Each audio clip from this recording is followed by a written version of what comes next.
Kip Kinkle was born in 1982 in Springfield, Oregon.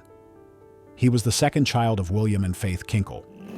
Both parents taught Spanish in the local school district. His older sister, Kristen, did very well in school. The Kinkle family had a good reputation in their town.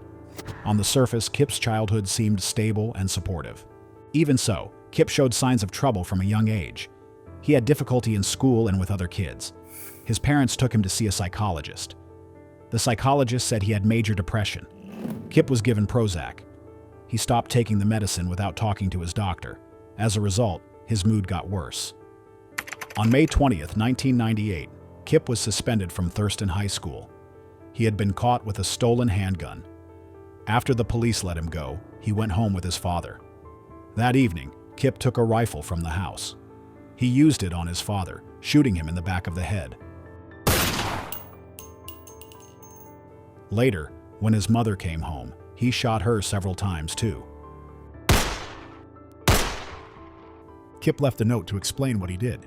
In it, he wrote, "My head just doesn't work right. God damn these voices inside my head. I have to end lives. I don't know why. I have no other choice."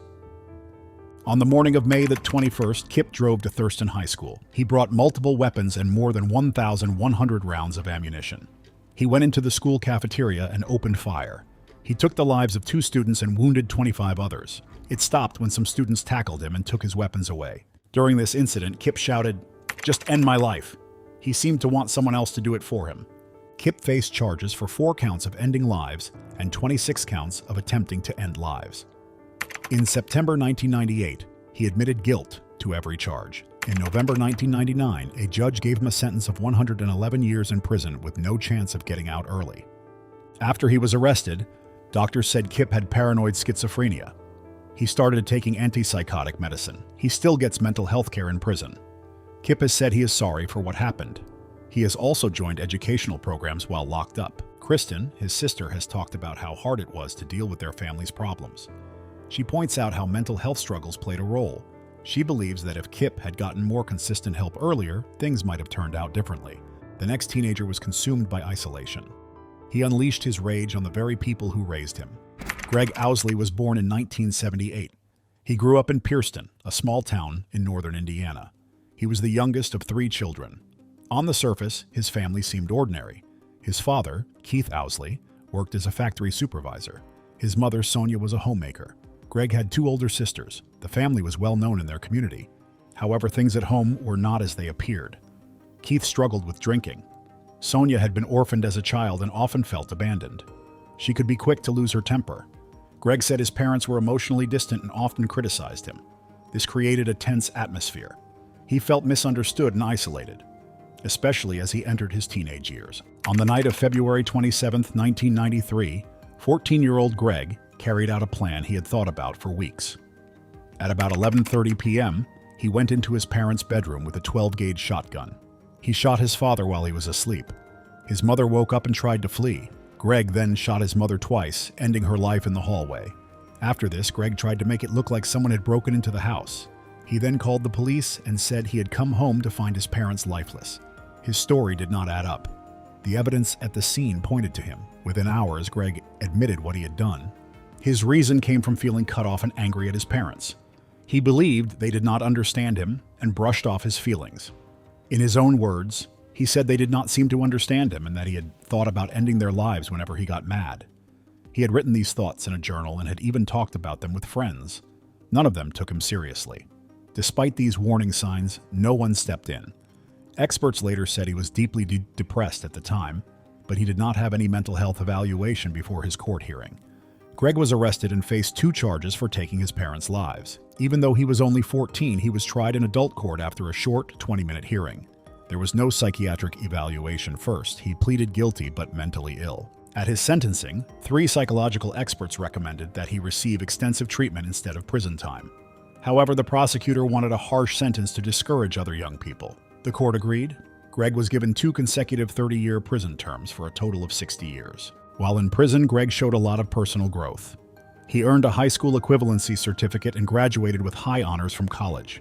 He took part in anger management and self-improvement programs. Staff members saw him as a model prisoner. Greg felt deep regret for what he had done. He said it took him 13 years to forgive himself. He understood how serious his actions were and tried to learn why he did them. After serving 26 years, Greg was granted parole and left prison in 2019. His release was supported by prison officials and some family members. Not all of his relatives agreed. Greg's case became an important example in discussions about how to handle young people in the justice system and whether they can change. Now let's see how a teen who once seemed harmless hit a dark side that erupted without warning. Charlie Brandt was born as Carl Eric Brandt. He was born in 1957 in Connecticut, USA. His parents, Herbert and Ilse Brandt, had moved to the United States from Germany in 1955. They were first-generation immigrants. Charlie was the second of 4 children. He had an older sister named Angela and 2 younger sisters, Jessica and Melanie. The family moved often because Herbert worked for International Harvester. In 1968, they settled in Fort Wayne, Indiana. Charlie was described as a good student. He was shy and found it hard to fit in when the family moved. These frequent moves disrupted his social life. This may have led to emotional struggles. The family often vacationed in Florida. During those trips, Charlie and his father would hunt small game together. On January 3, 1971, the Brandt family returned to their Fort Wayne home after a Christmas vacation in Florida. In the evening, 13-year-old Charlie went into the bathroom. His father was shaving. His mother, who was 8 months pregnant, was taking a bath. Suddenly, Charlie grabbed his father's 9mm handgun. He fired at both parents at close range. His father survived. His mother and the baby did not survive. Charlie then tried to shoot his 15-year-old sister, Angela. The gun jammed. He then tried to cut off her air supply. Angela managed to calm him down by promising to help him figure out what to do. She convinced him to go upstairs to get blankets for their infant sisters. Angela then ran out of the house to get help from neighbors. Charlie followed her outside. He told a neighbor, "I just shot my mom and dad." When police questioned him, Charlie said he could not remember the incident clearly. He described it as a combination of things related to stress at school and a recent event when his father had shot their dog during a hunting trip. He said, "Everything kind of snapped in my mind. I felt something I had never felt before." 3 separate psychiatric evaluations were done. None of them pinpointed the exact cause of Charlie's actions. Because he was only 13, Indiana law did not allow him to face adult charges. He was committed to a psychiatric hospital in Indianapolis for 1 year. He was released in June 1972 and returned to his family. His younger sisters were told that their mother had passed away in a car accident. The family never spoke of the incident again. After his release, the Brandts moved to Ormond Beach, Florida. But from here, things spiraled. A year later, Herbert and the 2 younger sisters moved back to Indiana. Charlie and Angela stayed in Florida with their grandparents. In 1984, Charlie graduated with a degree in electronics. He became a radar specialist for Ford Aerospace in Astor, Florida. 2 years later, he married Teresa Terry Helfrich. Terry owned a retail store in Daytona Beach. No one from Charlie's family was invited to their wedding. Angela had advised Charlie to tell Terry about the 1971 incident. It is unclear if he ever did. In the early 1990s, Terry's daily planner had notes about Charlie's bouts of sadness and weird talk. She also told a relative that she thought Charlie might be involved in a 1989 case where a local woman named Sherry Parisho lost her life. Charlie once came home with red stains on his shirt.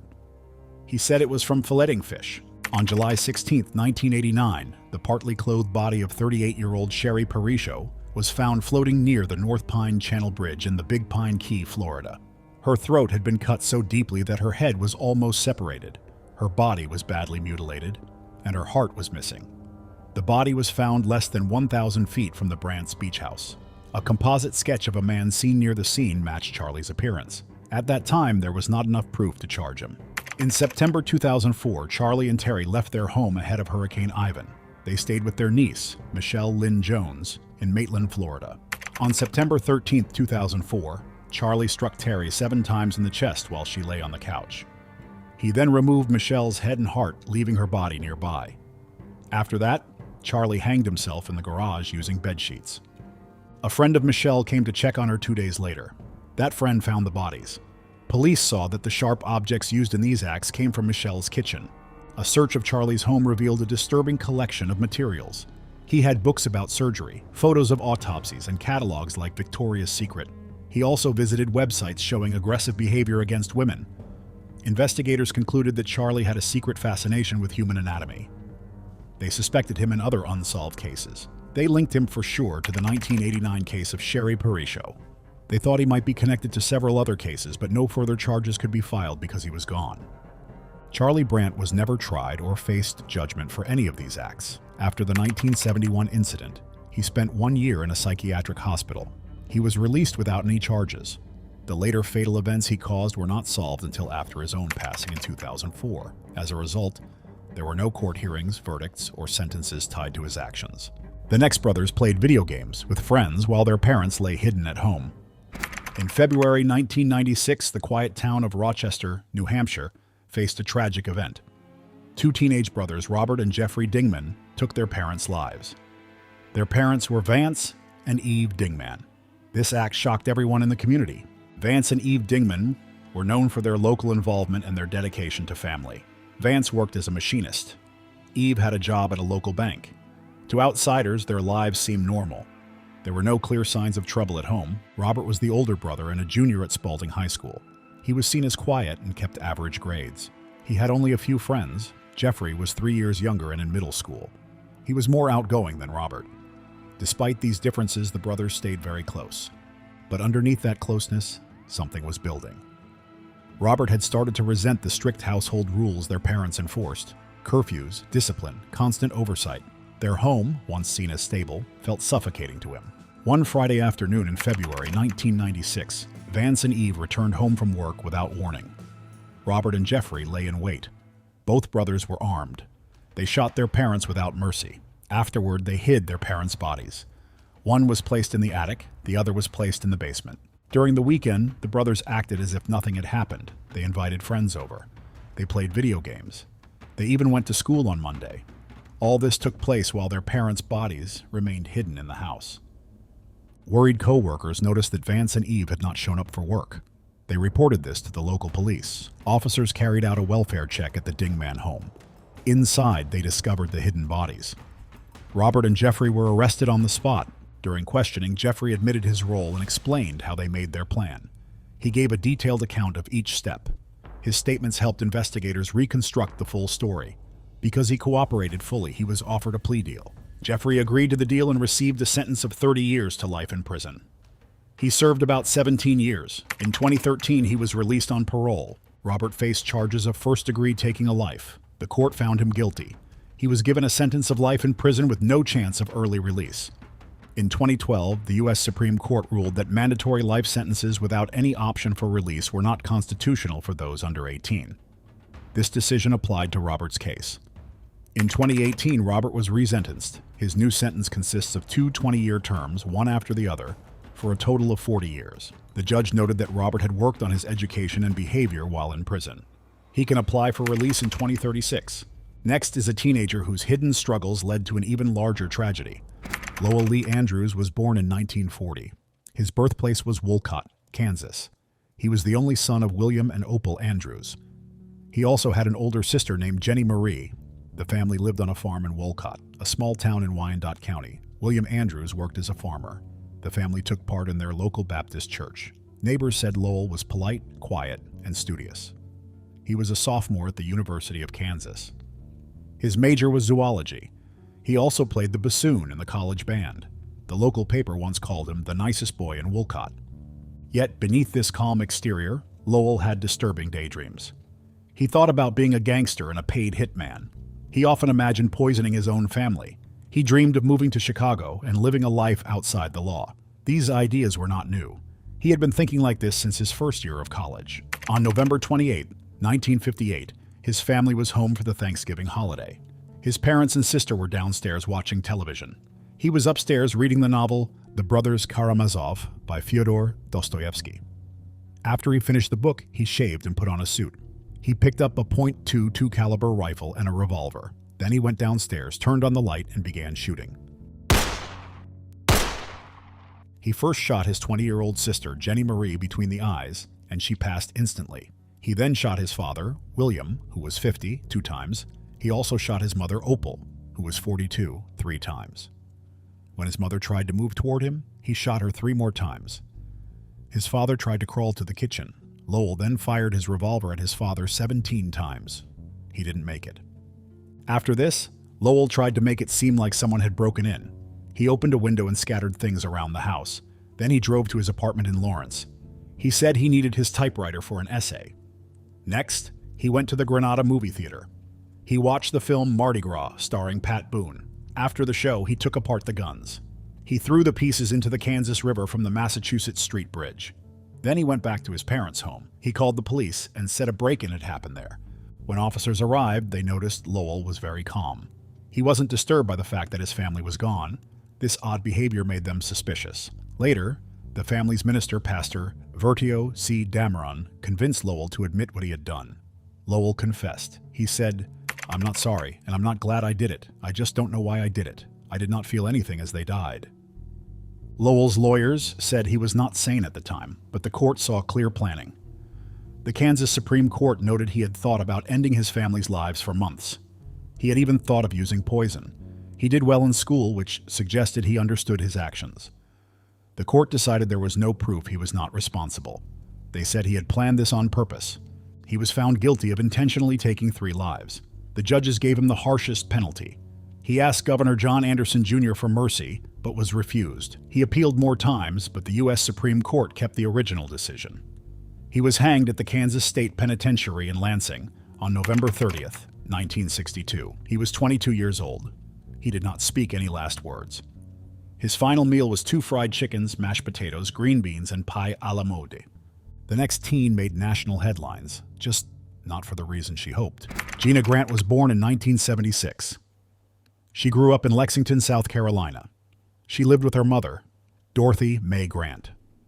Dorothy was 41 and struggled with heavy drinking. That made home life very hard. Gina and her sister reportedly faced physical mistreatment from their mother. Despite these problems, Gina did well in school. People saw her as a smart student. On September 13, 1990, things changed for Gina. That evening, she and her mother had an argument. The argument got out of hand. Gina hit her mother many times with a heavy candlestick. Dorothy Grant did not survive her injuries. After that, Gina gave different stories about what happened. She first said strangers had harmed her mother. Next, she said her mother had hurt herself. Finally, Gina said her boyfriend Jack Hook was responsible for her mother's passing. None of these stories matched the evidence. The differences in her accounts made people doubt her claims. Gina was charged with taking her mother's life. During the investigation, it came out that Dorothy had long struggled with drinking. It also came out that Dorothy had mistreated her daughters. Gina's sister confirmed this mistreatment. Because of these facts, Gina entered a no-contest plea to voluntary manslaughter. She spent 1 year in a juvenile facility. Then she was on probation until she turned 18. Jack Hook, her boyfriend, also entered a no-contest plea for helping after the act. He received a similar sentence. After her release, Gina moved to Cambridge, Massachusetts. She went to live with her aunt and uncle on her father's side. She enrolled at Cambridge Ringe and Latin High School. There, she did very well in her classes. She became co-captain of the tennis team. Gina also volunteered as a tutor for children who did not have many resources. Her hard work led to an acceptance to Harvard University in 1994. On her college application, Gina did not share her past court case. In April 1995, a Boston Globe article praised her achievements. After that, Harvard received anonymous tips about her history. The school checked and confirmed her past plea. Then Harvard withdrew their offer. They said she had given false information.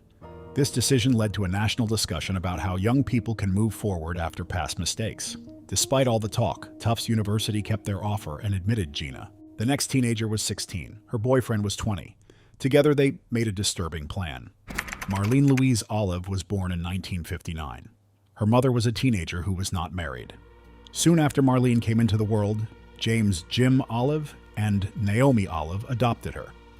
They had wanted a child for 10 years and did not have any of their own. Jim worked in marketing for Tenneco and Gulf Oil. Marlene spent her early years living in Guayaquil, Ecuador. Marlene got along well with her adoptive father.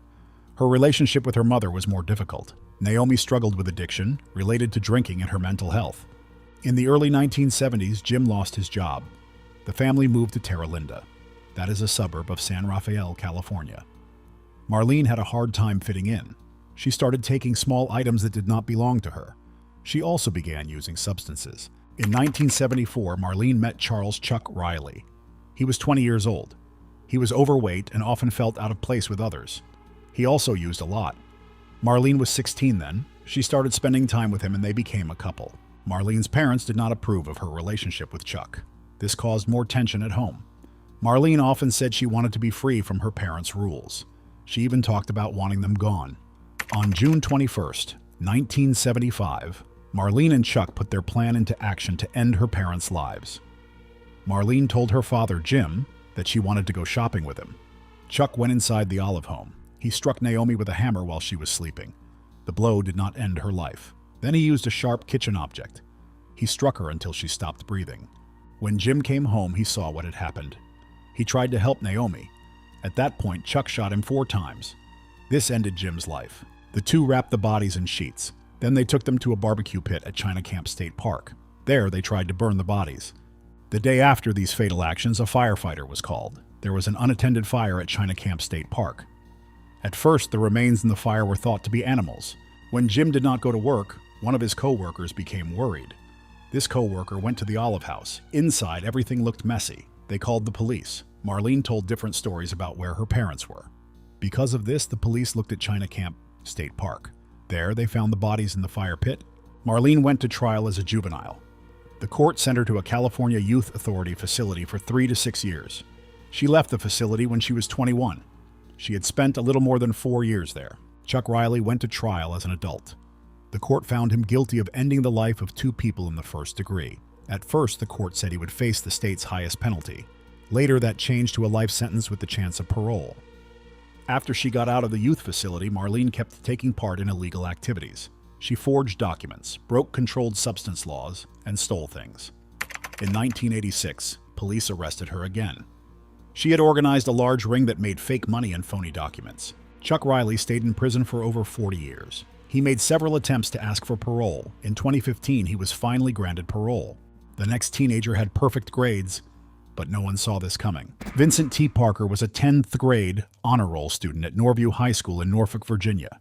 He was the only child of Wayne Parker, 55, and Carol Parker, 57.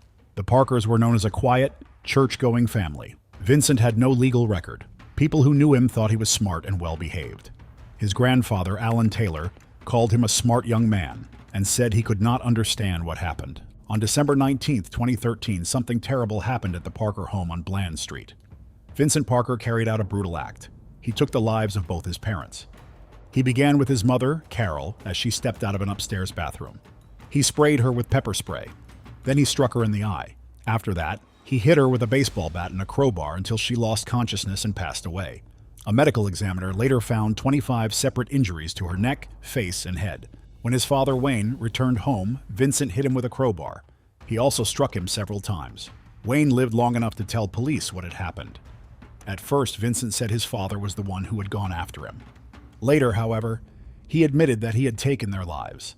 Vincent told investigators that he just got mad over routine punishments. He mentioned that his father had taken away his iPod. He said, "It's all from my dad.